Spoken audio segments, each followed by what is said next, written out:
I'm in a 2014 VW Routan, and today I'm going to show you how to check your oil level.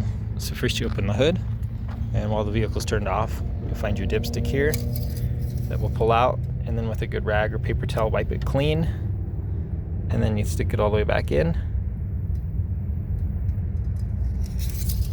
pull it right back out, and then towards the end here, if you can read it, there's those little grid marks where it says safe.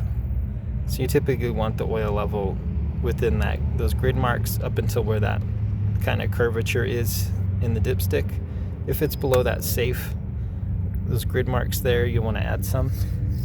And to add, still while the vehicle's off, you just unscrew this cap. And then either with the funnel or straight from your oil quart jug, make sure you're using the proper type of oil, which check your vehicle model, resources, make sure you've got the proper type. And typically when I say add the same synthetic, conventional, and brand of oil you've been using, better not to mix and match if you can help it.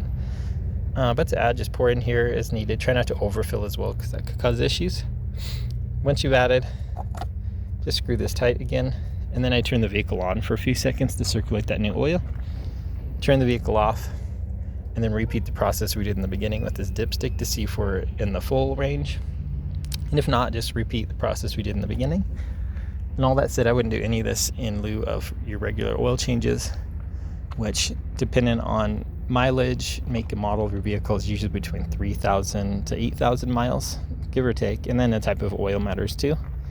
And to do those, typically you'd put the vehicle on a slight lift. You can go underneath, pull the oil plug to drain all the old oil out, replace any oil filters as needed, screw that plug nice and tight again, and then refill your engine with all the recommended oil for your particular type of motor, and then screw this tight again, start the car for a few seconds to circulate the new oil, turn it off, and then once again check this dipstick like we did in the beginning to see if we're full.